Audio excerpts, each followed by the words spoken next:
भाव यही है कि मुंगेरी लाल के हसीन सपने वो मंजर, भयावह मंजर देख के मेरी भी रूह कांप जाती है। मैं भी इंसान हूँ, मुझे भी दर्द होता है उस तो राहुल गांधी सबकी जात पूछ रहे थे ना, अभी ये भी मुस्लिम मेजोरिटी में है, वो आपका गला काटेंगे।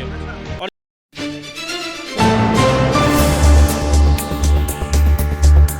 नमस्कार, आप देख रहे हैं राष्ट्रीय सागर और मैं हूं आपके साथ विनायक कुमार। देखिए, भारत से पड़ोसे मुल्क बांग्लादेश में जिस तरह की अभी हालात बनी हुई है, स्थिति बनी हुई है, लगातार सरकार के खिलाफ तो विरोध प्रदर्शन था ही, लेकिन उसके आड़ में किस तरह से वहां के हिंदुओं को टारगेट किया जा रहा है, लगातार मारा जा रहा है, किस तरह बच्चियों और महिलाओं का रेप किया जा रहा है, ये तमाम खबरें सोशल मीडिया पर तैर रही है। अब इस चीज को लेकर भारत के नागरिक क्या समझते हैं, सबसे पहले उनसे जुड़ते बातचीत करते हैं। क्या नाम है भैया आपका? अंशु कुमार। अच्छा अंशु भाई, क्या कहेंगे बांग्लादेश से जिस तरह की तस्वीरें आ रही है? पहली बात है, सबसे पहले मैं एक ही सवाल पूछूंगा। हाँ। ये जो राहुल गांधी सबकी जात पूछ रहे थे ना, जी। अभी ये बांग्लादेश में जो कर रहे हैं, हाँ। उनकी जात पूछे वो हाँ। कौन से जात के हैं। हाँ।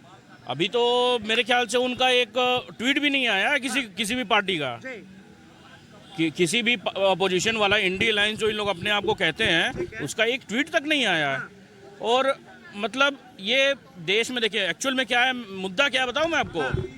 जहाँ पे भी मुस्लिम मेजोरिटी में है, वो आपका गला काटेंगे। अच्छा। और जहाँ माइनॉरिटी में है, वो भाई भाई करेंगे। हाँ। फिर जब भाई भाई से चारा सिर्फ इनको, क्या बांग्लादेश में यही हो रहा है, गला काटा जा रहा है? तो ये क्या हो रहा है, अच्छा।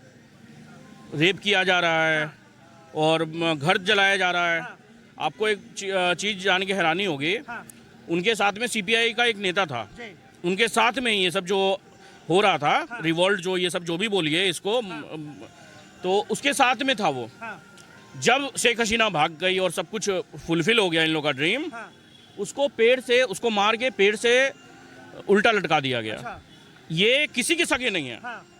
ये किसी के सगे नहीं है। एक बात बताइए, मैं सुनिए, ये देश में भी हो सकता है। अच्छा। 1975 में जब मुजीबुर रहमान का जब डेथ हुआ, जब उसको मारा गया, हाँ। डेथ नहीं मारा गया, हाँ। उसके पहले उनके संविधान में सेक्युलर वर्ड जोड़ा गया हुआ था। हाँ। सेक्युलर वर्ड था। हाँ। आज जब मुजीबुर रहमान को जब मार दिया गया 1975 के बाद में, हाँ। उसमें फिर इस्लामिक कंट्री कर दिया गया अच्छा, उसको। विपक्ष जो है लगातार सवाल उठा रहे हैं, कई लोग भी कह रहे हैं कि आखिर शेख हसीना को जो है भारत ही क्यों आना पड़ा और मोदी जी ने ही क्यों शरण दी? एक्चुअल में क्या है ना, हाँ। सूरह तौबा सूरह 9 आयत 5 अच्छा। में लिखा हुआ है, जहां भी काफिर को देखो मार दो। हाँ। शेख हसीना हाँ। 56-57 मुस्लिम देश है, हाँ। मगर वो उसको काफिर के देश में ही आना पड़ता है। अच्छा। उसको ये पता है कि हिंदू कुछ नहीं करेगा। हाँ। हिंदू बहुत ही सौशीन है, हाँ। इंटॉलरेंट नहीं है हिंदू। हाँ। यही प्रॉब्लम है एक्चुअल में देश में। एक बात बताइए, जिस तरह वहाँ पर नरसंहार हो रहा है, जिस तरह महिलाओं के साथ गलत, उसके बाद जो है प्रधानमंत्री आवास में घुस के उनके निजी वस्त्र तक को किस तरह सोशल मीडिया पर वायरल किया गया। यही चीज महबूबा मुफ्ती की बेटी हाँ। ट्वीट करती है। हाँ। कि पता लगाओ, प्रधानमंत्री हाँ। मतलब लोक कल्याण मार्ग में स्विमिंग पूल है या नहीं है। अच्छा। मतलब वो ऐसा चीज आप खुद करवा रहे हैं। सलमान खुर्शीद हाँ। वो बोल रहे हैं कि ऐसा सिचुएशन इंडिया में भी हो सकता है। खुर्शीद ने साफ तौर पे कहा कि भारत में भी ऐसे दिन देखने को मिल सकते हैं। मतलब वो, मेरे को लगता है कि कांग्रेस की जो ये है स्क्रिप्ट है, हाँ। वो लीक कर रहे हैं अच्छा। सलमान खुर्शीद। हाँ। मेरे को लगता है नियर फ्यूचर हाँ। कभी ना कभी इनका मंशा है ये करने का। क्योंकि देखिए, कहीं पे भी कांग्रेस है, हाँ। जहां पे भी कांग्रेस का सरकार आया, अभी जैसे कर्नाटका में देखिए, 1200-1500 किसान मर गए, मगर अभी तक किसी के मुंह से आ तक नहीं निकला। हाँ। ठीक है। हाँ। दूसरी चीज, हाँ। हनुमान चालीसा चल रहा था युवक के दुकान पे, 4-5 मुस्लिम आए, उसको मारे और आज तक FIR रजिस्टर्ड नहीं हुआ। अच्छा। ये हो रहा है कर्नाटका में। हाँ। तो क्या कहेंगे, जो आग बांग्लादेश के अंदर सुलग रही है, इसके पीछे सुलगाने की साजिश किसकी है और कौन कर रहा है इसे? ये तो बहुत बड़ी साजिश है। हाँ। ये बहुत बड़ी साजिश है। जी। जो देश, किसी भी देश की एकता और अखंडता में विश्वास नहीं रखते, जो तोड़ने और बांटने की राजनीति करते हैं, उनकी एक बहुत बड़ी मानवता को शर्मसार करने का एक कुत्सित प्रयास है बांग्लादेश में, जो अभी वर्तमान में स्थिति चल रही है। तो साफ तौर पे कहा जा रहा है कि पाकिस्तान और चीन जैसे देशों का हाथ है इसे आग लगाने में। तो इनकी हमेशा से नीति विस्तारवादी रही है चीन की, आप जान ही रहे हैं। तो ये हमेशा ऐसे लालच में देके उनको तोड़ता है और फिर अपने कब्जे में लेने का कुत्सित प्रयास करता है। लेकिन मुझे नहीं लगता कि ये सफल होना चाहिए उसका ये प्रयास। ये सफल कभी नहीं होगा ये प्रयास। बताइए सर, पांडे जी क्या कहेंगे? वहां पर जो है जिस तरह लगातार हिंदुओं के ऊपर अत्याचार हो रहे हैं, लगातार हिंदू बच्चियों के साथ गलत चीजें हो रही है, वीडियो आ रहा है, देख के आंखें कांप जाती है, आंखों में आंसू आ जाते हैं। देखिए वो मंजर, भयावह मंजर देख के मेरी भी रूह कांप जाती है। मैं भी इंसान हूँ, मुझे भी दर्द होता है। उस घटना की जितनी निंदा की जाए वो कम है। वो छात्र, वो जो आंदोलनकारी हैं, वो छात्र जिनका नाम दिया जा रहा है, वो छात्र तो ऐसे नहीं है। छात्र तो हमेशा राष्ट्रवादी विचारधारा के होते हैं, सबका सम्मान करना जानते हैं। मुझे तो नहीं लगता वो किसी एंगल से छात्र हैं, वो तो सब आतंकवादी हैं जिन पे बांग्लादेश की जो भी सरकार है उसको कार्रवाई करनी चाहिए ऐसे मानवता के संसार करने वाले लोगों के लिए। कांग्रेस के नेता सलमान खुर्शीद कह रहे हैं कि एक दिन भारत में भी ऐसा ही दिन आएगा।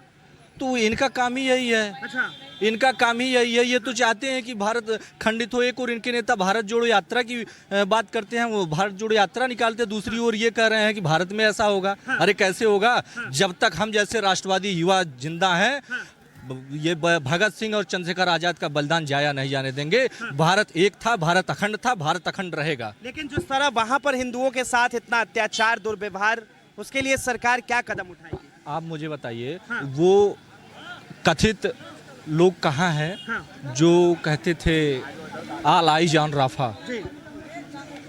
शांतिप्रिय, कथित शांतिप्रिय समुदाय आज कहाँ है? उनको सामने आना चाहिए ना। बांग्लादेश पे जो हिंदुओं के पे ये घटना हो रही है, जो अत्याचार हो रहे हैं, उस पे उनको भी अपना पक्ष रखना चाहिए। उनको एक आध बयान देना चाहिए कि नहीं देना चाहिए?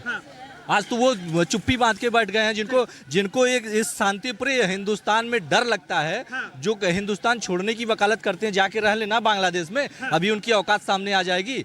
बांग्लादेश में क्या स्थिति है, भारत में कितने आराम से, ऐसो आराम से हम जैसे करोड़ों। ओवैसी ने जो है आज बयान दिया है कि यहाँ पर मुस्लिम समुदाय की स्वतंत्रता को छीनी जा रही है। नहीं, आप बताइए, ये जो अभी वक्फ बोर्ड पे बिल आ रहा है, आप उसकी बात कर रहे हैं ना? तो आप बताइए, आप यहाँ खड़े हैं अपनी स्वतंत्रता के साथ, कोई आपको रोकने टोकने वाला नहीं है। कल को कोई आएगा कहेगा यहाँ 200 साल पहले मेरे दादा बाबाओं ने नमाज पढ़ी थी, ये जगह हमारी है, तो क्या आप यहाँ खड़े हो पाएंगे? वो तो उसकी निजी संपत्ति हो जाएगी। आज आप यहाँ खड़े हैं, कल नहीं खड़े हो पाएंगे। तो मुझे तो नहीं लगता कि कहीं से ये, इसको जाति के चश्मे से देखना छोड़ देना चाहिए। ये तो वक्फ बोर्ड पे कार्रवाई कर रही है सरकार। सवाल ये भी है, अगर आप मुझे बताइए, अगर वक्फ बोर्ड को इतनी छूट देना लाजमी है, तो मुझे लगता है कि भारत में एक सनातन बोर्ड की भी आवश्यकता है। सनातन बोर्ड बना के सनातनियों को भी जमीनें देनी चाहिए। उनके लिए, उनके अधिकार के लिए भी बात करनी चाहिए। अगर बांग्लादेश से हिंदू यहाँ आते हैं तो क्या भारत के लोग जो है उसे शरण देंगे और अपनाएंगे? देखिए, ये तो अंतर्राष्ट्रीय मसला है, इस पे सरकार को निर्णय लेना है। लेकिन क्या कहेंगे, बांग्लादेश में जिस तरह की हालात है, इस आग को कौन सुलगा रहा है?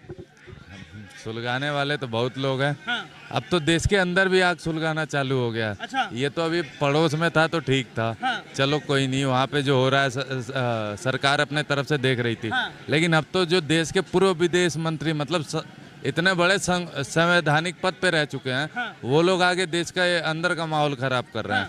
कांग्रेस के नेता साफ तौर पे कह रहे हैं कि एक दिन भारत में भी ऐसा दिन आएगा, उन्हें क्या जवाब देंगे? जवाब यही है कि मुंगेरी लाल के हसीन सपने वो लोग जो देख रहे हैं, अच्छी बातें देखते रहो। और उनको शायद इस चीज का अनुभव नहीं है कि अभी जो सोया हुआ है, हिंदू जो सोया हुआ था पिछले लगभग 70-75 सालों से, अभी उसको केवल मतलब नींद में से जगाया गया है, अभी वो भ्रम में है। अच्छा, एक बात बताइए, आप कह रहे हैं हिंदू अभी सोया हुआ है और बांग्लादेश में जो है भगाया जा रहा है। हाँ, तो सोया हुआ है तभी तो भगाया जा रहा है। अच्छा। तुम्हारे वहाँ भी तो 5 करोड़ हैं। तुम निकाल नहीं पाते, उनका जब मन करता है। आज कोई नए पे तो अटैक हो नहीं रहा है बांग्लादेश में हिंदुओं पे। पहले भी बहुत सारे अटैक हुए हैं, मंदिरों पे होते रहे हैं, लेकिन यहाँ पे जनता जो है उसको लगता है कि भैया शाम को थाली में 4 रोटी आ गई, परिवार पंखे के नीचे सो रहा है, बच्चे स्कूल जा रहे हैं, बस हमें यही चाहिए। और इनको अपने ऊपर आने वाले खतरे का अनुभव। सबसे बड़ा सवाल विपक्ष उठा रहा है कि आखिर शेख हसीना को जो है भारत के अंदर ही क्यों रखा गया, उनकी फ्लाइट भारत में क्यों रुकी? क्यों नहीं रखा जाएगा? अच्छा, शरणागत रक्षाम भारत का ये हमेशा से चलता आ रहा है। 1959 में दलाई लामा आए थे। और जो लोग ये बातें पूछ रहे हैं, जरा उनसे पूछिए कि 62 का युद्ध क्यों हुआ था। अच्छा, दलाई लामा के लिए ही तो चाइना ने अटैक किया था, तो इन्होंने क्यों नहीं सुपुर्द कर दिया? आज तो ये ज्ञान दे रहे हैं। भैया ये सारे काम पहले करते थे। मैं ये नहीं कह रहा कांग्रेस हर काम गलत करती है, कुछ काम इन्होंने अच्छे करे हैं, लेकिन इस समय जो है, जो पार्टी की स्थिति है, जो मानसिकता है, उस हिसाब से भैया कांग्रेस देश में 40 साल और ये 40 सीटें जो कह रहे हैं लोग कि मोदी जी के आ जाएंगे, मुझे लगता है अगली बार 4 सीटें हो सकता है ना आए। तो चलिए, आम जनता की राय आपने सुन ली। साफ तौर पर जिस तरह बांग्लादेश के अंदर आग सुलग रही है, जिस तरह वहां पर लोगों के साथ अत्याचार और जुल्मे की खबरें लगातार आ रही है। बहरहाल शेख हसीना इस्तीफा देने के बाद फरार है, उसके बाद जो है उनकी खोजी हो रही कि आखिर वो गायब कहाँ है, आसमान में या फिर धरती में। लेकिन इस चीज को लेकर जो है वहां पर जिस तरह एक समुदाय के लोगों को टारगेट किया जा रहा है, उनके साथ गलत किया जा रहा है, ये बहुत ही दुर्भाग्यपूर्ण बात है। फिलहाल के लिए इतना ही। ऐसे तमाम खबरों के लिए देखते रहे राष्ट्रीय सागर।